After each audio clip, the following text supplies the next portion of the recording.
L'accélération de tout s'impose à nous avec une brutalité déconcertante. L'innovation est à la fois notre fierté et notre malédiction.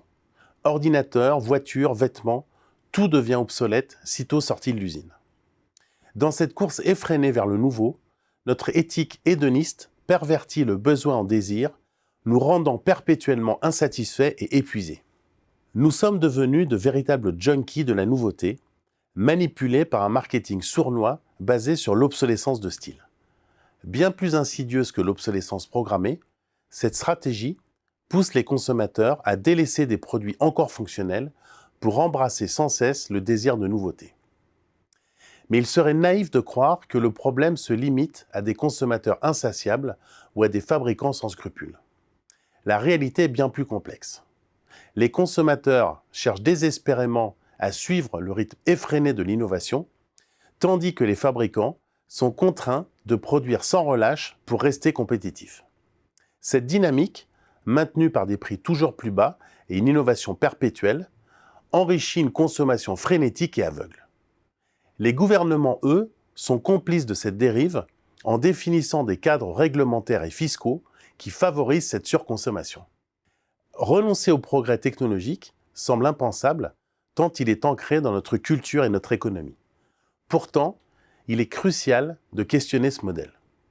Si l'innovation peut parfois servir des causes nobles, comme l'efficacité énergétique, la recherche perpétuelle de nouveautés ne doit pas justifier un gaspillage incessant de ressources. La valorisation de la nouveauté imprègne tous les aspects de notre culture, des arts à la science, en passant par les médias. Interdire aux auteurs de publier, aux chercheurs de découvrir ou aux journalistes de rapporter des actualités serait absurde. Pourtant, il est possible de trouver un équilibre, de promouvoir une culture de la durabilité sans sacrifier l'innovation. Une lueur d'espoir réside peut-être dans l'engouement pour le vintage et le marché de la seconde main. Mais cette tendance reste fragile, potentiellement éphémère. Pour qu'elle devienne une véritable alternative, il est essentiel de la soutenir activement, non seulement par des campagnes de sensibilisation, mais aussi par des politiques incitatives favorisant la durabilité des produits.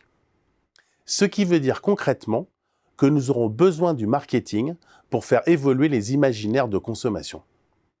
Nous savons tous qu'il faut favoriser l'usage, la réparabilité et la réutilisation, et nous savons que la morale est inopérante, les admonestations inefficaces et la bonne volonté insuffisante.